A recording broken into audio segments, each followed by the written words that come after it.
모세가 홍해에서 이스라엘을 인도하며 그들이 나와서 수르 광야로 들어가서 거기서 사흘 길을 행하였으나 물을 얻지 못하고 마라에 이르렀더니 그곳 물이 써서 마시지 못하겠으므로 그 이름을 마라라 하였더라. 백성이 모세를 대하여 원망하여 가로되 우리가 무엇을 마실까 하매 모세가 여호와께 부르짖었더니 여호와께서 그에게 한 나무를 지시하시니 그가 물에 던짐에 물이 달아졌더라. 거기서 여호와께서 그들을 위하여 법도와 윤리를 정하시고 그들을 시험하실세.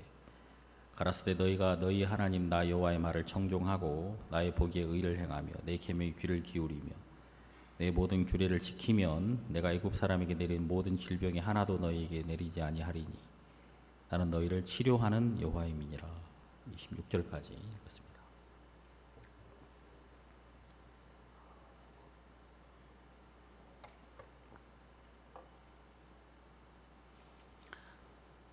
이제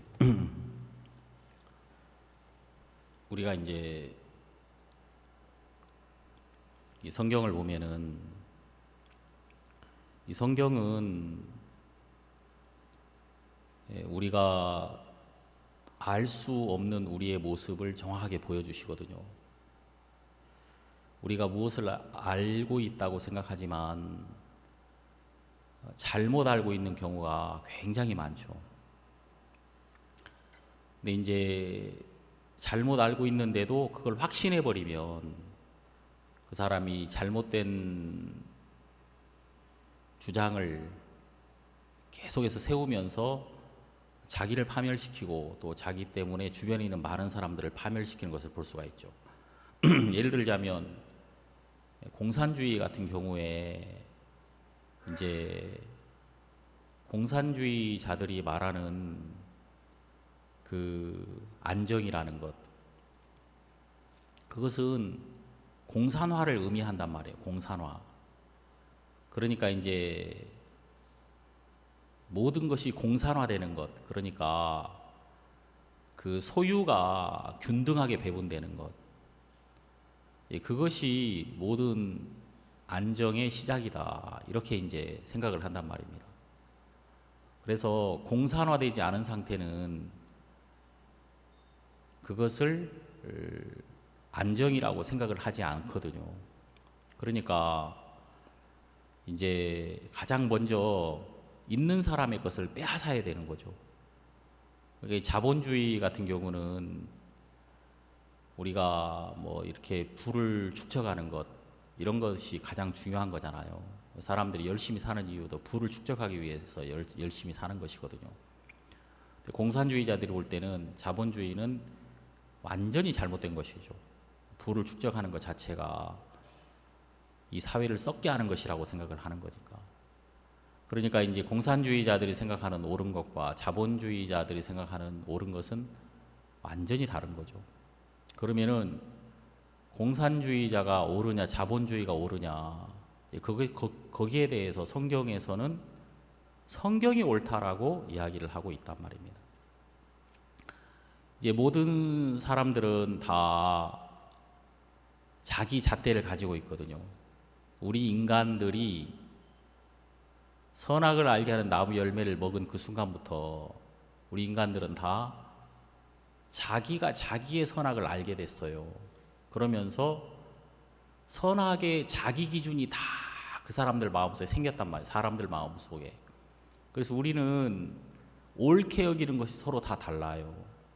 우리가 선악을 알게 하는 나무 열매를 먹은 그때부터 사람마다 선악의 잣대가 다 다르다는 것이죠. 그러니까 한국 사람하고 일본 사람하고 옳다는 기준이 다르거든요. 또 동양 사람하고 서양 사람하고 옳다는 기준이 다르단 말이에요. 그리고 서로 옳다고 다른 사람의 걸 배척하는 것이죠. 이렇게 이제 분쟁이 시작된 이유는 우리 인간이 선악을 알게 하는 나무 열매를 먹고 자기의 옳은 것이 다 달라졌기 때문에 이런 싸움이 시작이 됐다는 것입니다. 이런 분쟁이 시작이 된 것이죠. 그래서 이제 우리가 내가 옳다는 것이 내가 옳다고 생각하는 것이지 그것이 진짜 옳은 것이 아니구나라는 것을 알아야 되는 거죠. 이제 우리가 이제 성경에서 하나님을 절대자라고 하는 이유는 하나님은 절대 기준을 가지신 분이다. 마치 이와 같은 거죠. 그러니까 이제 여기 우리 대덕에 가면은 표준연구소라고 있거든요. 카이스트 또 있고 그 주변에 연구소들이 과학단지들이 많은데 거기에 이제 표준연구소라고 있어요. 그 표준연구소가 무엇을 하는 데냐면은 모든 것의 기준을 잡는 데란 말이에요. 기준.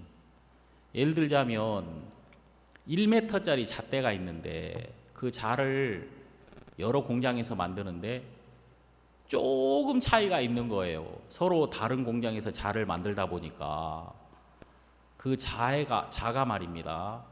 이제 습도에 따라서 온도에 따라서 수축도 될 수 있고 팽창도 될 수 있으니까 조금 차이가 있을 수 있단 말이에요. 그러면은 서로 내가 만든 자가 정확하다라고 서로 싸움이 생길 수 있다는 거죠. 그때 표준연구소에서 1m짜리 백금으로 만든 진짜 1m짜리 자가 있대요.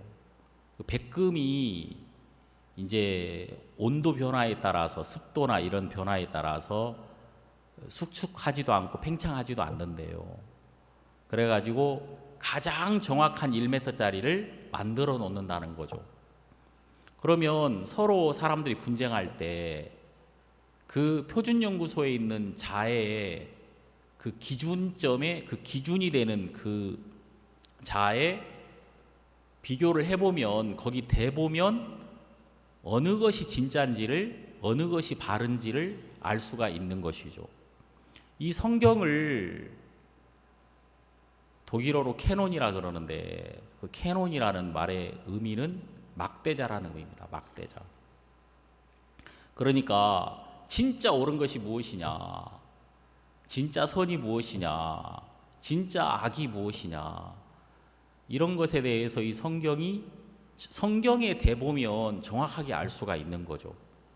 그러니까 여러분들이 가는 길이 내가 지금 바르게 가고 있느냐, 잘못 가고 있느냐, 이런 것은 이 하나님의 말씀에 대보면 정확하게 발견할 수가 있다는 겁니다. 원래 여러분 우리 인간이 지어질 때 우리 인간은 흙으로 지어졌거든요. 여러분 이 흙이라는 것은 땅에 속한 것인데 땅은 하늘에 있는 것을 받아들임으로 열매를 맺게 되어 있습니다. 땅은 아무것도 없지만 하늘에서 씨를 받아들이고 공기를 받아들이고 산소를 받아들이고 태양을 받아들이고 비를 받아들이고 그러면서 아름다운 열매를 맺는 것이죠. 그런 것처럼 우리가 이 흙으로 된 육체를 가지고 있는데 우리 인간이 하나님의 것을 받아들임으로써 하나님의 걸 받음으로써 우리에게 기쁨을 나타낼 수 있고 또 나에게는 지금까지 없었던 행복한 마음, 내가 느껴보지 못했던 어떤 감사, 또 소망 이러한 것들을 우리가 가질 수가 있는 것이죠. 그래서 우리가 이렇게 하나님의 것을 받고 또 하나님 앞에 나아가서 하나님의 마음 앞에 서보는 것은 굉장히 중요한 거예요. 여러분들이 열심히 살아야 되는 게 아니에요. 왜냐하면 내가 아무리 열심히 살아도 잘못된 기준과 잘못된 선을 가지고 열심히 가면 열심히 가는 것 자체가 의미가 없는 거예요. 다 돌아와야 되니까. 아무리 잘 가도 길이 아닌 곳으로 간 사람은 다 돌아와야 된단 말이에요. 열심히 살아야 되는 게 아니란 말이에요. 좀 천천히 가도 바로 가야 되는 것이다. 성경에 보면은 예수님의 가족이 예수님과 함께 이제 명절 때 예루살렘에 갔습니다. 명절 끝날이 돼가지고 사람들이 이제 명절 끝나는 날이니까 빠르게 집으로 돌아가려고 할 거 아니에요. 우리나라하고 똑같죠. 우리나라도 차 막히는 시간이 있고 차 안 막히는 시간이 있고 그래서 뭐 새벽에 보통 출발하듯이 이스라엘 사람들도 이제 명절이 끝나고 예루살렘에 돌아가는데 좀 이렇게 빨리 가려고 하다 보니까 예수님, 요셉과 마리아 그리고 예수님의 이제 가족들이 좀 빠르게 집으로 가려고 하다 보니까 급하게 예수님을 놓고 출발한 거예요. 예수님이 그때 소년이었단 말입니다. 소년. 13살 된 소년. 작은 어린 소년이니까 예수님을 놓고 출발한 거죠. 뭐 잘 따라오겠지 그러면서 이제 빨리 집으로 가려고 했던 거예요. 그래가지고 뭐 사람이 많으니까 하룻길을 행했어요. 하룻길. 하루 동안 왔는데 이제 새벽에 출발해가지고 저녁 먹을 때쯤 해가지고 보니까 예수님이 없는 거예요. 예수님이 있는 줄 생각했는데 정확하게 세어보니까 예수님이 없는 거죠. 그래가지고 예수를 찾았단 말입니다. 그래 이제 아까 오후에 그때 참 먹을 때 그 4시쯤 그 참 먹을 때 그때 있었나? 없었어. 점심 먹을 때는 있었나? 없었어. 그리고 오전에 하고 이렇게 막 계속 찾아보니까 예수님을 처음부터 안 데리고 왔다는 결론을 내렸어요. 그래가지고 그 예수님을 찾아가지고 3일간 돌아갔어요. 3일간.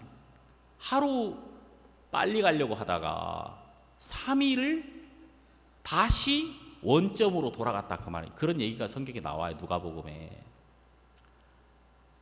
그래가지고 보니까 예수님이 시작부터 예수님을 놓치고 온 거예요. 그래서 예수님을 찾아가지고 다시 출발했다는 얘기가. 그러니까 하루 빨리 가려고 하다가 4일이나 늦게 간 거지. 그죠? 하루 왔다가 3일 찾았으니까 다른 사람보다 4일이나 늦었단 말입니다. 그러니까 이제 빨리 가야 되는 것이 아니라 예수님을 찾아서 가야 된다 그 말입니다. 내가 예수님을 찾아서 가야 되는 것이다. 정확하게 예수님으로 말미암아야 된다. 많은 사람들은 이렇게 예수님 절대자이신 하나님의 말씀, 이 절대자이신 하나님 말씀 앞에서 정확하게 예수님으로 말미암아 가야 되는데 그렇지 않고 자기 나름대로 열심히 살고 있단 말이에요. 다 의미 없단 말이죠. 다 돌아와야 되는 것이다. 그래서 성경에 보면 예수님이 이런 말씀하셨어요. 내가 곧 길이요. 아시죠? 내가 곧 뭐요? 길이요. 예수님이 길이기 때문에 예수님으로 말미암아 가지 않으면 마치 뭐와 같으냐면 길이 아닌 곳으로 가는 것과 똑같은 것이다. 길이 아닌 곳으로 가는 거예요. 그럼 길이 아닌 곳으로 갔다 하면 어떻게 해야 됩니까? 다시 다 돌아와야 되는 거죠. 예수님으로 말미암지 않고 가면 다시 돌아와야 된다. 그래서 여러분들이 빨리 가야 되는 것이 아니라 예수님으로 말미암아 가야, 예수님을 찾아서 가야 된다. 예수님을 찾아야 된단 말이에요. 자, 여러분 이제 우린 예수님을 의지합니다. 예수 그리스도. 예수 그리스도, 예수님이라는 이름의 뜻이 무슨 뜻이냐면 구원자라는 뜻이에요. 아들을 낳으리니 이름을 예수라 하라. 이는 그가 자기 백성을 저희 죄에서 구원할 자이심이라 하니라. 마태복음 1장 21절. 그 예수라는 이름의 뜻은 그가 자기 백성을 저희 죄에서 구원할 자라는 뜻이에요. 그러면 여러분, 예수님은 우리를 구원하러 오셨거든요. 그럼 우리는 어떤 상태? 어딘가에 빠져 있는 상태거든요. 우리 모든 인간은 죄에 빠져 있고 연약함에 빠져 있고 문제에 빠져 있고 잘못된 생각에 빠져 있는 상태란 말입니다. 다 우린 건짐을 받아야 돼요. 우리 모든 인간이. 우리 사람들이 다 빠져 있어요. 다시 말해서 예수님으로 말미암아 다 고침을 받아야 된단 말입니다. 고침을 반드시. 예수님이 고쳐주셔야 고쳐지는 거예요. 예수님이 우리를 고쳐주시지 않으면 절대 우리가 바르게 갈 수가 없거든요. 우리 인간은 다 잘못되어 있거든요. 그러니까 우리가 잘못 보는 게 얼마나 많아요. 많아요, 안 많아요? 여러분, 문제를 풀면은 답을 잘못 쓰는 게 많아요, 안 많아요? 많잖아요. 많지. 특히 요즘 학생들 많지. 그리고 우리가 판단을 하는데 잘못 판단하는 게 얼마나 많아요. 저도 이제 진짜 소름이 쫙쫙 끼칠 때가 있어요. 어떨 때 보면은 전에 솔밭에서 어떤 오랜만에 옛날에 이제 어렸을 때 고향에서 잘 만났던 그 동생을 만났어. 그분 나한테 먼저 아는 척 하더라고요. 그 집이 이제 삼형제인데. 아이, 저 목사님, 그래가지고 내가 딱 보니까, 아이, 형제, 내가 아는 형제예요. 그래, 너 반갑다 하고 이제 머리를 탁 한 대 쳤는데, 보니까 나는 막내인 줄 알았는데, 아이, 그 집에 마지, 그 제일 큰 형인 거예요. 너 이렇게 잘하다 보니까 어렸을 때는 좀 차이가 났는데 크면서 비슷해지는 경우 있죠. 그러니까 나는 막내라고 생각했는데 그 집 큰형인 거예요. 머리통까지 하나 쳤거든. 내가 얼마나 미안한지. 그분이 나한테 저 순용이에요 그러는데 깜짝 놀랐어요. 나는 원용인 줄 알았다. 그러면서 이제 원용인 줄 알았다고. 그분은 저보다 나이가 3살 위거든요. 그 막내는 나보다 3살 미치고. 제가 막 소름이 쫙 끼쳤어요. 야, 진짜 우리는 우리 눈을 믿어서는 안 된다니까요. 그래서 확인을 꼭 해봐야 된단 말이에요. 내가 아는 게 잘못 아는 경우가 굉장히 많다. 실제로 사람을 잘못 알아보는 경우도 많지만, 많아요 안 많아요? 굉장히 많죠. 많지만 중요한 일들 앞에서 우리가 잘못 판단하고 잘못 결정할 때가 훨씬 더 많다. 그래서 내 눈이나 내 자신을 믿어서는 안 된다는 거예요. 우리는 굉장히 잘못돼 있다. 우리는 바르지 못하다. 이런 생각을 할 줄 알아야 되는 거예요. 이런 생각을. 근데 사람이 자기가 옳다, 자기가 바르다고 생각하면은 엄청난 실수를 해버리는 거죠. 예? 큰 실수를 하는 거예요. 여러분, 보통 이런 경우가 있다 그러더라고. 이 일본 사람들이 이 전쟁을 벌였을 때 한국, 중국 가가지고 중국에서 이제 그 어떤 부대를 만들어 가지고 생체 실험을 했다 그러더라고요. 이게 한국 사람들, 중국 사람들 잡아다가 어린애들 막 다 잡아다가 그대로 산채로 장기를 다 끄집어내 가지고 산채로 말이에요. 산채로 그대로 눕혀서 이제 다 마취를 한 상태에서 뇌에서부터 해가지고 다 토막토막 장기를 다 끄집어내서 그걸 실험을 했다 그러더라고요. 오랫동안 보관해가지고 그걸 또 실험용으로 쓰고, 그리고 나머지는 다 이렇게 그냥 나무짝 자르듯이 잘라가지고 화목처럼 불로 다 태웠다 그러더라고요. 근데 이제 거기 실험에 참여했던 의사들은 한 사람도 양심의 가책을 느낀 사람이 없었다 그러더라고요. 그 사람들은 인류 평화를 위해서 우리 인간이 가진 그 질병, 해결할 수 없는 질병을 해결하기 위해서 이 사람들을 실험을 하는 것이, 이 사람들은 이 살 가치가 없는 쓰레기 같은 인간들인데, 범죄자들인데, 이 사람들 그냥 죽일 바에는 우리가 이런 실험용으로 써서 인류 행복에 이바지하고 질병 퇴치에 이바지한다. 이런 어떤 생각을 가지고 사람들을 생체 실험을 했다는 거예요. 그러니까 거기 생체 실험에 참여했던 의사들은 하나도 양심의 가책을 느끼지, 그 많은 사람을 다 그렇게 무섭게 죽이면서도 아무런 양심의 가책을 못 느꼈다는 거죠. 그러니까 이제 내가 가진 생각이 옳다, 이 옳다는 생각에 사람이 딱 잡혀 있으면 악을 행하면서도 그게 악인지를 전혀 모르고 살아가고 있다는 거예요. 그래서 이제 우리가 절대자이신 하나님 앞에 서는 게 중요한 거예요. 이 하나님의 말씀 앞에 딱 서서 이 하나님의 말씀이라는 거울 앞에 우리가 딱 서보면 하나님은 절대자, 절대 기준을 가지신 분이기 때문에 이 절대 기준 앞에 서보면 내가 가진 선이 아니었구나. 내 잣대가 잘못됐구나. 나는 이 잘못된 잣대로 지금까지 많은 것들을 측정을 해오고 많은 것들을 판단을 해왔구나. 내 잣대 자체가 정말 잘못된 잣대였구나. 이것을 알게 되면 내가 지금까지 살아온 모든 삶 자체가 바르지 못하고 악을 행한 삶이었다는 것을 정확하게 알 수가 있게 되는 것이다, 그 말입니다. 이 성경에서 무서운 게 뭐냐면은 마귀는 늘 사람들에게 어떤 생각을 집어넣어 준다는 것입니다. 예? 내가 옳다는 생각을 집어넣어 주어 가지고 그 생각 하나에 딱 잡히면 사람들이 무서운 악을 행하는 것이죠. 여러분, 예를 들자면은 압살롬이라는 사람이 있는데, 압살롬이 다윗을, 아버지를 내쫓았죠. 아버지가 잘못한다고 생각했어요.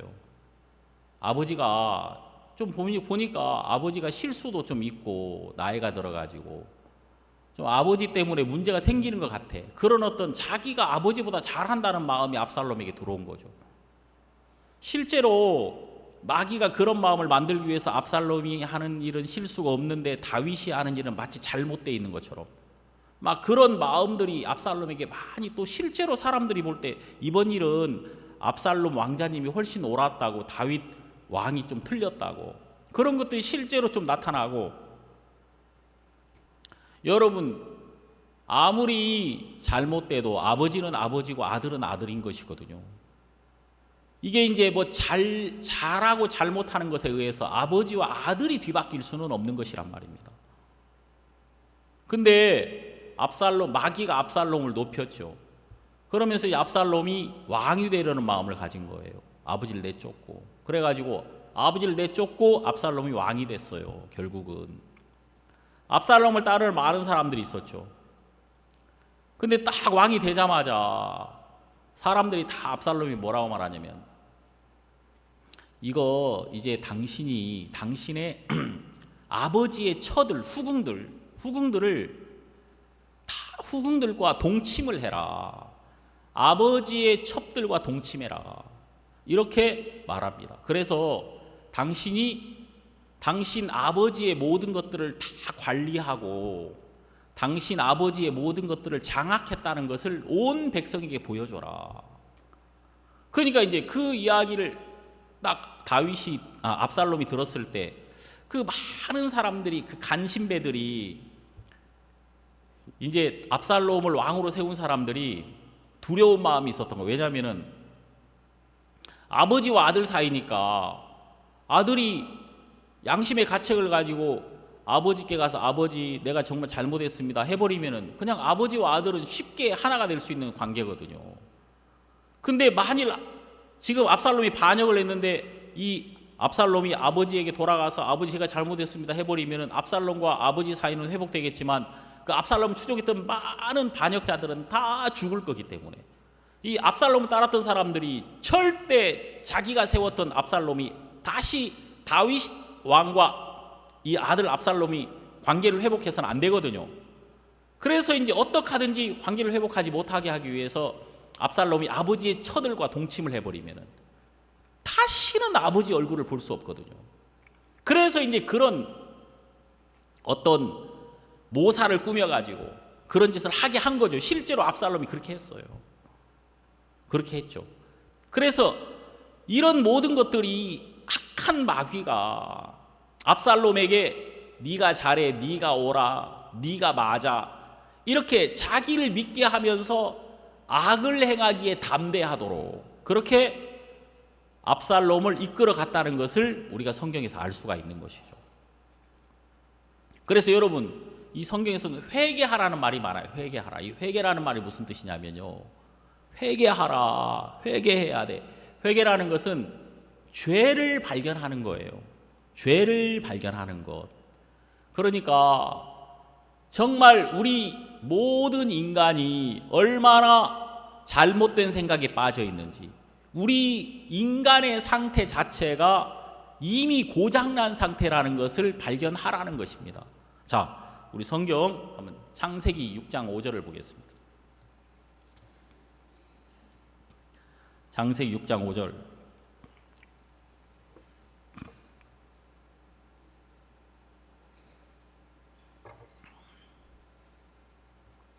다 같이 찾아보세요. 창세기 6장 5절 한번 읽어보겠습니다.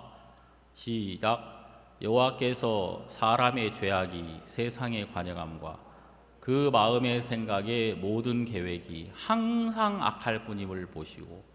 자, 여러분, 하나님이 사람의, 여기 보면은, 자, 여러분, 주어, 여기서 주어는 여호와께서, 맞죠?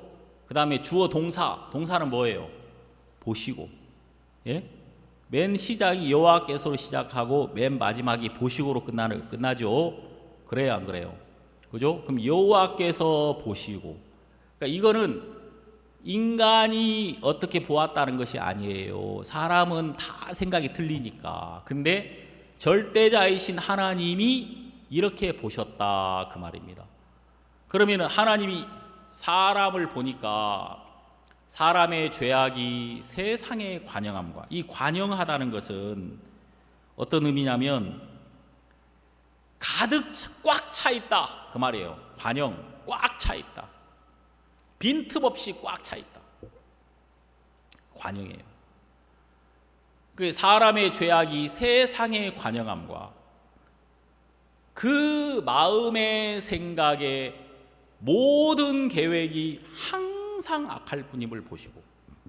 그러니까 여러분, 우리 인간이 가지는 모든 계획, 내가 나를 위하는 그 계획 중에는 선한 계획도 있을 거 아니에요? 그죠? 내가 뭐 다른 사람을 도와야 되겠다 할지, 내가 잘 돼보고 싶다 할지, 이런 선한 계획이 있는데 모든 계획이 항상 악할 뿐임을 보시고. 이렇게 보신 분이 하나님이라는 겁니다. 우리는 그렇게 안 봐요. 근데 하나님이 우리를 보실 때, 야, 인간의 생각에 모든 계획이 항상 악하구나. 하나님이 이렇게 보신 거죠. 그러면 여러분, 우리가 어느 날 하나님의 눈으로 우리 자신을 보았을 때, 야, 진짜 내가 더럽고 추한 인간이구나. 하나님의 눈으로 우리 자신을 바라보면 우리 자신이 항상 악하다는 게 보여지는 거예요. 예? 그래서 이제 이렇게 하나님의 눈으로 우리 자신의 죄를 발견하는 것, 우리에게 조금도 선이 없다는 것을 발견하는 것. 실제로 인간이 가진 선은 선이 아니거든요. 왜냐하면 인간은 늘 달라지고 늘 변하는 거니까. 변하는 건 선이 아니잖아요. 그래서 인생은 악할 뿐이란 말입니다. 이렇게 내가 항상 악하다는 것을 발견하는 것, 이걸 회개라고 하는 거예요. 회개, 죄를 깨닫는 것. 예? 예를 들자면 여러분이 병원에 가잖아요. 병원에 가면은 의사가 약을 줍니까? 진찰을 합니까? 치료가 먼저예요? 진찰이 먼저예요? 진찰이 먼저죠. 그냥 가자마자 약부터 주는 경우는 없죠. 예? 먼저 이 사람이 어떤 병에 걸렸는지를 먼저 발견하게 합니다. 병을 발견하는 게 먼저란 말이에요. 그래서 이제 이 사람의 병이 무엇인지를 정확하게 드러낸 다음에 치료를 하는 것이죠. 그래서 회개라는 것은 뭐냐면 진찰과 같은 것이다. 내 죄를 깨닫는 것, 내가 얼마나 악한 인간이고 내가 얼마나 더럽고 추한 인간이라는 것을 발견하는 것이 바로 회개다. 자, 여러분, 표범에게는 사람을 죽이고 피를 좋아하는 성품이 있다고 하더라고요.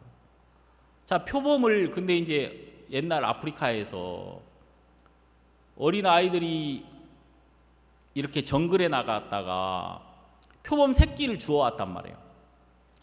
표범 새끼를 이제 키웠단 말이에요. 집에서 밥만 먹이면서.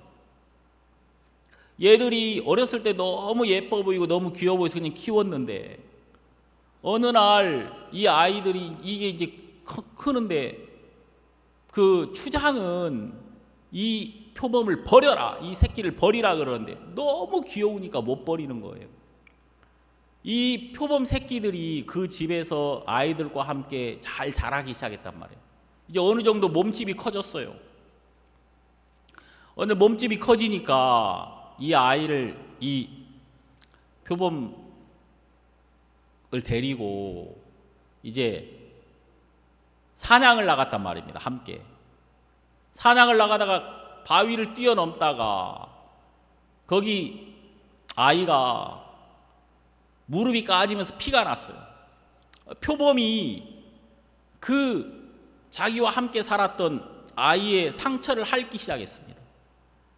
그 상처를 한참 핥다 피를 핥다 보니까 피맛을 처음 본 거죠. 이 표범이 한 번도 맛보지 못했던 피맛인데 그 아이의 상처를 핥다 보니까 피맛을 보다 보니까 눈빛이 달라지고 갑자기 이 아이가 그 상처를 더 집어 뜯어가지고 피를 내가지고 그 아이를 죽였단 말이죠. 그 표범 안에는 피를 좋아하는 근본 성품이 있는 거죠. 피를 좋아하는 성품이 있는 거예요. 태어나면서부터 부모에게 받아온 성품이 있는 거죠. 이것이 밥만 먹인다 그래서 풀만 먹인다 그래서 변하는 것은 아니란 말입니다. 그게 딱 숨겨져 있다가 어느 날 처음으로 피맛을 보는 순간에 그 밑바닥에 감추어진 악을 행하고자 하는 마음, 그 마음이 발동을 해가지고 사람을 죽이게 되더라. 그런 것처럼 이 우리 인간에게는 근본 밑바닥에 자기를 위하고 자기만 위하는, 자기를 하나님으로 세우고 하나님을 버리면서 나를 하나님으로 세우고자 하는 악한 성품이 우리 인간에게 있었단 말입니다.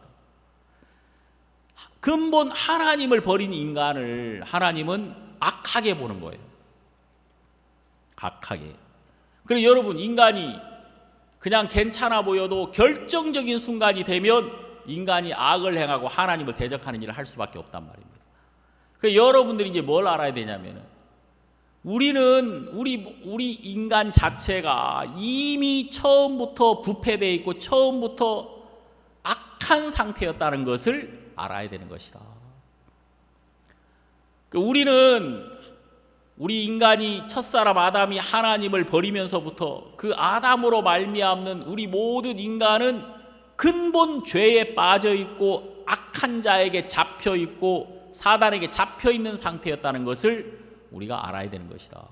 자, 우리가 오늘 출애굽기를 읽었는데 여러분 여기 15장 22절을 보면은 이제 이스라엘 백성들이 애굽에서 나와서 광야길을 행하고 있습니다. 광야길을 행하다가 마라에 이르렀다. 여기 23절을 보면 그들이 마라에 이르렀다 그랬습니다. 이 마라라는 뜻은 무슨 뜻이냐? 쓰다 이런 뜻이에요. 무슨 뜻이라고요? 쓰다. 물이 쓰다라는 뜻이란 말입니다. 자, 이스라엘 백성들이 이제 광야길, 그러니까 애굽에서 나와서 그들의 이제 그 광야 여행, 그 광야의 여행의 첫 번째 경유지가 마라였어요. 첫 번째 경유지가. 자, 그들이 3일이나 물을 얻지 못했단 말이죠. 3일이나 물을 얻지 못하니까 얼마나 목말라요. 오늘 혹시 아침부터 물 한 모금도 안 마른 사람 있어요? 안 먹은 사람? 목말라요? 안 말라요? 목마르죠? 그죠? 아침부터 물을 한 모금도 안 마셨다. 굉장히 목마르죠. 3일 물을 안 마셨으니까 얼마나 목마르겠어요. 그러니까 이제 그들이 막 물을 찾았는데 마침 저쪽에 큰 연못이 있는 거죠. 호수가. 너무 좋아가지고 가서 이스라엘 사람들이 다 그 물을 마셨는데 그 물이 쓴물이었다. 이 마라라는 뜻은 쓰다 이런 뜻이거든요. 쓰디 쓴 물이에요. 물이 너무 써요. 그래 이제 그들이 막 하나님을 원망했단 말입니다. 자, 여러분, 그들이 그 마라를 바라볼 때는 단물이에요. 바라볼 때는 단물을 기대했는데, 먹기 좋은 물을 기대했는데 막상 마셔보니까 쓴물이더라. 이게 굉장히 중요한 이야기지. 이게 실제로 볼 때와 맛볼 때는 너무 틀렸단 말이에요. 볼 때는 좋은데 맛보니까 쓰디 쓴 거였단 말이에요.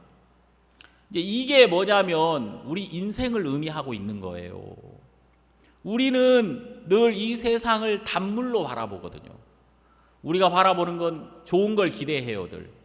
우리 인생에 단물을 기대하는데 막상 맛보니까 쓴물이더라. 예? 자, 예를 들자면 사람들이 대학에 갈 때 내가 대학만 가면 좋을 것 같아. 좋은 대학에 가봐요. 여기 그 전에 충청남도 부지사님이었던 분, 우리 교회 한 번씩 오시는 분, 그 형제님, 그 김형제님이 그러더라고요. 이분이 지금 이제 여기 지사님하고도 아주 친한 친구고, 우리나라 이제 이 대모학번이라 그러는데 80학번 이 서울대학교에 들어가 가지고 우리나라를 대모를 주도했던 사람이거든요. 되게 똑똑한 사람이에요. 근데 그분이, 내가 물어봤어요. 왜 이렇게 그 젊은 때를 대모만 하면서 살았느냐 그랬더니 자기는 아주 어려운 집에 자랐기 때문에 서울대학교만 가면은 다 되는 줄 알았는데, 막상 서울대학교를 가서 자기가 원하는 대학에 가봤더니 거기 안쪽으로 들어가면 들어갈수록 자기를 실망시키는 게 너무 많더라는, 이 사회 자체가 구조적으로 잘못되어 있더라. 이걸 발견했다는 거죠. 내가 여기서 성공할 수가 없구나. 내가 여기서 아무리 공부를 잘해도 이 사회 자체가 구조적으로 썩었기 때문에 내가 아무리 잘해도 아무 의미가 없는 것이구나. 이제 그런 생각을 하게 됐다는 거예요. 그래가지고 이제 데모를 하고 이 사회를 뜯어 고쳐야 된다. 막 그런 생각에 빠졌다고 하더라고요. 그분 말이 전에는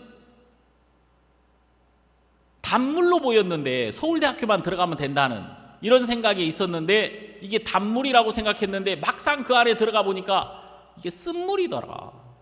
내가 원하는 그 물이 아니더라. 쓴물이더라. 사람들이 결혼을 해도 그렇죠. 아내가 내게 단물일 거라고 생각하는데 막상 결혼해서 살다 보면 이게 웬일이야. 아니 세상에 이 사람이 이 정도밖에 안 됐어? 하고 서로 남편에 대해서, 아내에 대해서 실망을 느껴야 안 느껴요? 느끼지. 느낀단 말이에요. 이게 내가 생각하는, 난 여기서 단게 나올 줄 알았더니 이게 뭐야, 이게 쓴물이네. 이게 내가 원하는 상태가 아니라는 걸 발견하게 되는 거죠. 여러분, 이게 이제 하나님이 왜 이런 말씀을 해주셨느냐? 이 세상은 이미 쓴물이다. 이 세상. 여러분들이 원하는 것을 절대 여러분들에게 주지 않는다는 것입니다. 이미 쓴물이다. 자, 여러분, 여기 인생이라는 것 자체가 이미 쓴물이다. 우리는 이 인생에서 단 걸 기대하지만, 내가 이 인생 안으로 들어가면 들어갈수록 여기에 단 게 나오는 게 아니라 쓰디 쓴 게 나오더라. 내가 원치 않는 질병도 나오고, 내가 원치 않는 불행도 나오고, 내가 원치 않는 많은 것들이 내 삶을 가로막고 있다, 그 말이죠. 자, 근데 여러분 여기 보십시오. 여기 보시면 25절 보면, 모세가 여호와께 부르짖었더니 여호와께서 그에게 한 나무를 지시하시니 그가 물에 던짐에 물이 달아졌더라.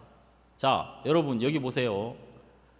자, 이 말씀 보시면 여호와께서 그에게 한 나무를 지시하시니, 나무 토막이 아니에요. 한 나무를 지시하셨다. 하나님이 모세에게 나무 하나를 보여주셨다는 것이죠. 한 나무를 보여주셨다. 하나님이 지목한 나무가 있었단 말이에요. 그걸 주목해라. 그걸 바라봐라. 모세가 그 나무를 물에 던짐에 물이 달아졌더라. 자, 여러분, 이 나무를 집어 들어가지고 그 쓴 물을 향해, 마라의 물을 향해 던졌더니 물이 달아졌더라.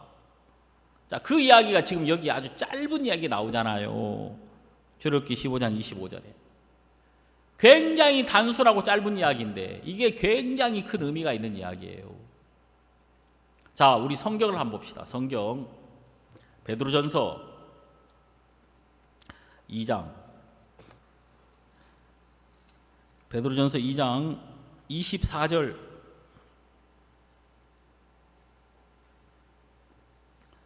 베드로전서 2장 24절. 24절을 다 같이 한번 읽어보겠습니다. 24절 다 같이 한번 읽어봅시다. 시작. 친히 나무에 달려 그 몸으로 우리 죄를 담당하셨으니 이는 우리로 죄에 대하여 죽고 의에 대하여 살게 하려 하심이라. 저가 채찍에 맞음으로 너희는 나음을 얻었나니. 자, 여러분 여기 보면 이 말씀을 보세요. 친히 나무에 달려 그 몸으로 우리 죄를 담당하셨으니. 자, 여러분 예수님에 대한 이야기인데, 예수님은 그분이 친히 하나님의 아들이신 분이 하늘 영광을 버리시고 이 땅에 오셔서 십자가에 못 박히셨다. 왜 예수님이 십자가에 못 박히셨느냐?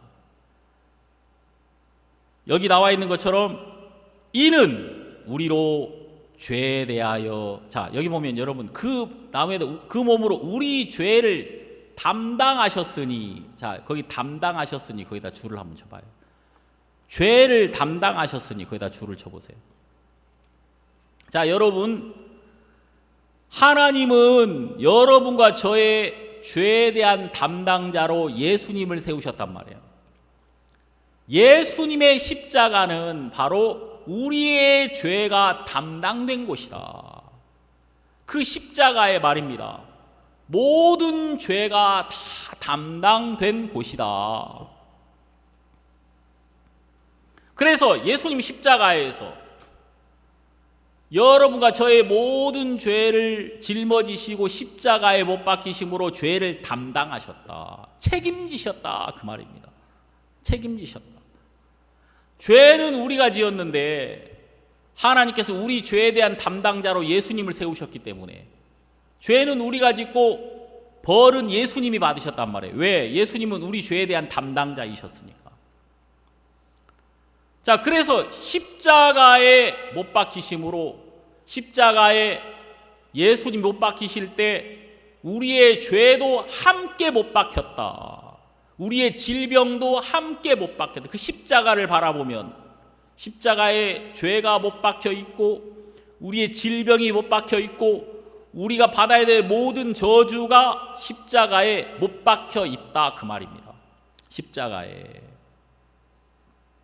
그러니까 여러분, 그 십자가는 우리의 모든 죄가 담당된 곳이기 때문에 그 사람이 십자가를 통과하면 죄에서 해방이 되어버리는 거예요.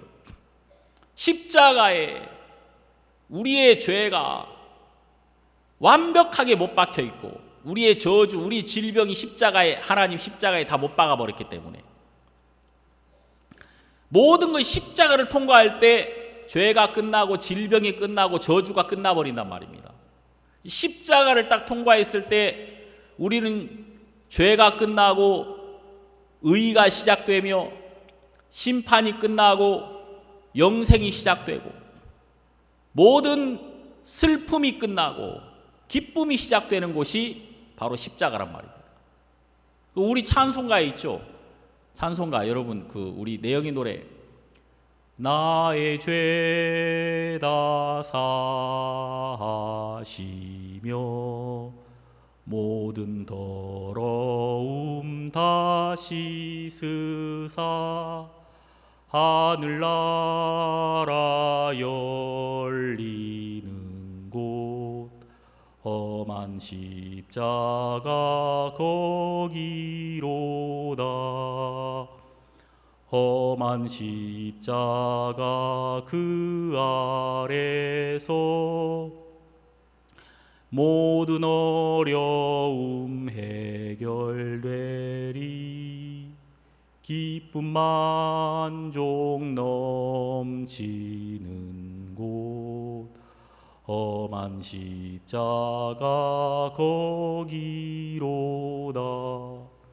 험한 십자가, 그 나무에 모든 불행이 끝나는 곳이다.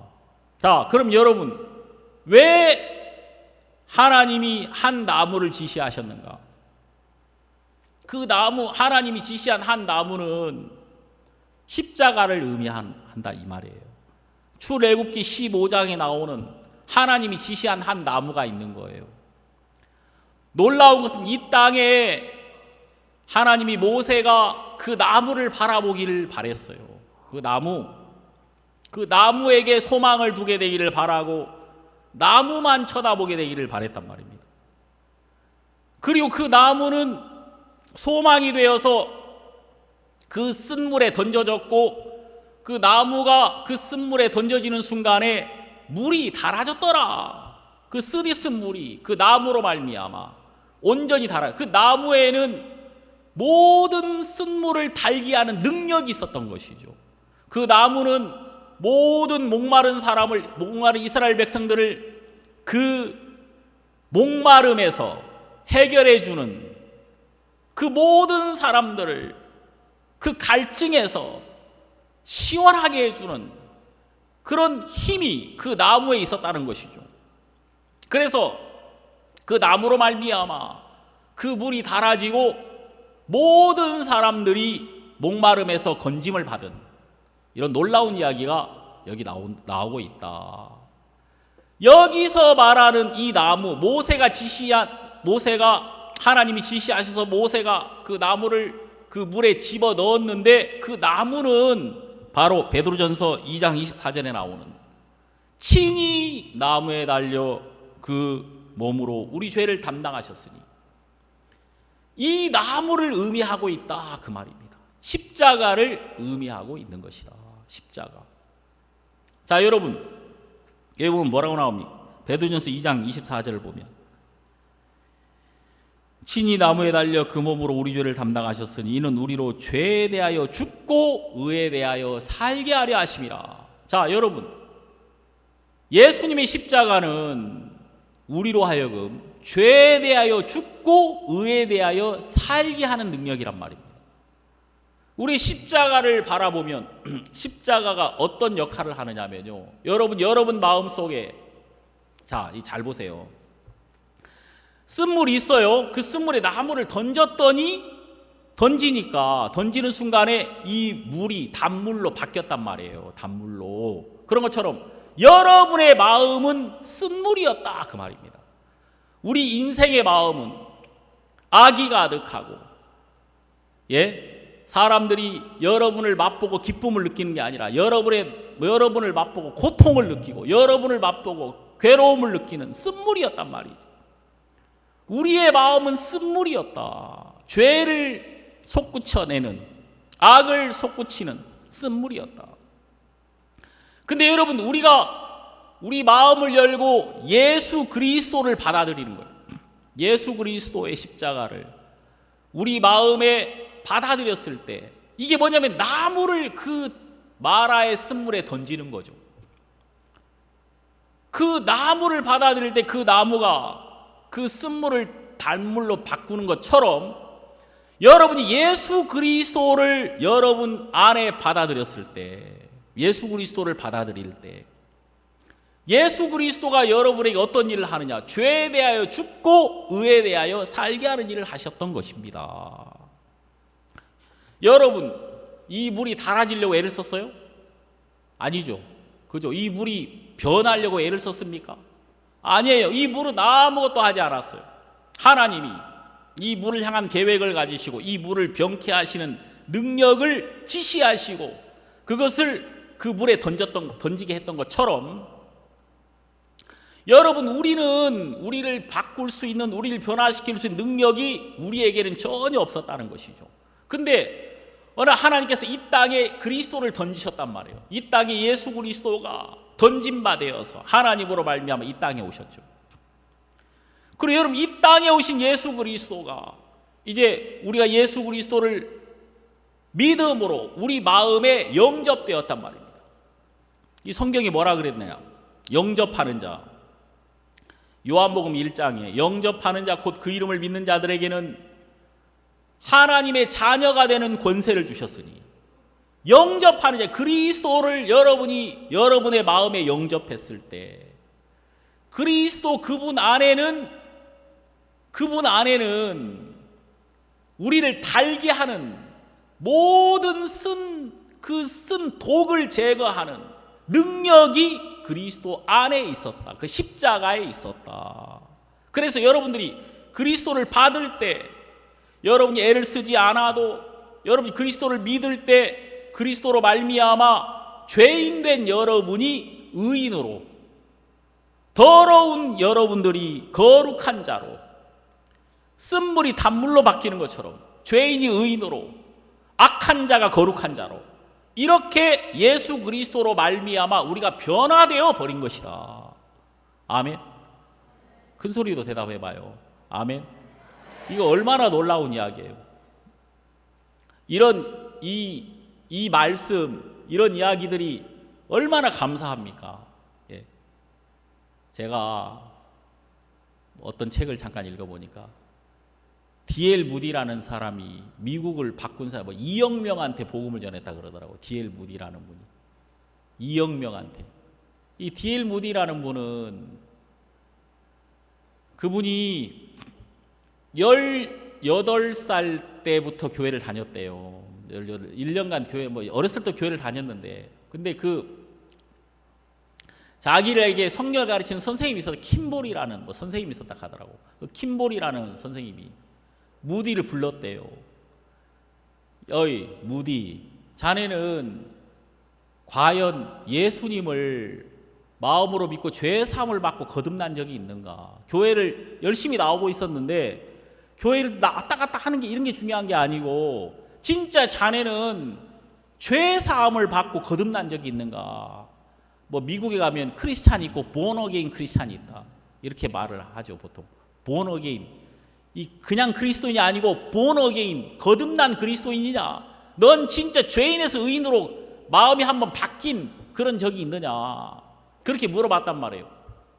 그랬더니 D.L. 무디가, 저기 형제님, 저는 교회를 이렇게 열심히 나오지만 나는 죄 사함을 받은 적은 없습니다.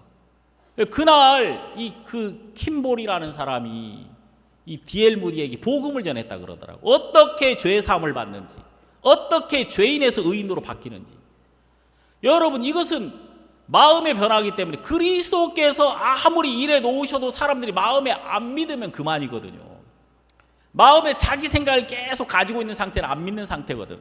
근데 그날 그 한 전도자가 이 D.L. 무디에게 진지하게 복음을 전했단 말이에요. 18, 19살 된 젊은 청년에게 어떻게 죄 사함을 받는지, 그리스도께서 너를 위에서 십자가에 못 박히 네 죄를 모두 씻어버리셨어. 너를 거룩하고 온전하고 의롭게 만들어 놓으셨어. 그때 이 D.L. 무디가 이 사실로 구원을 받게 된 거예요.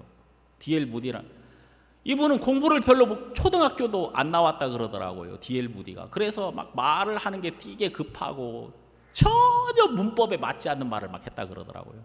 예? 근데 이분이 그냥 그때부터 복음에 잡혀가지고 복음만 2억 명에게 복음을 전했다 그래요. D.L. 무디가. 목사도 아니었대요. 예, 이 사람은. 그냥 자기한테 D.L. 무디 씨라고 부르라 그랬다 하더라고요. 목사도 아니었는데 2억 명한테 복음을 전했다 이 말이. 2억 명한테. 근데 이분은 되게 겸비하게 여러 사람들이 가르침을 받았다 하더라고.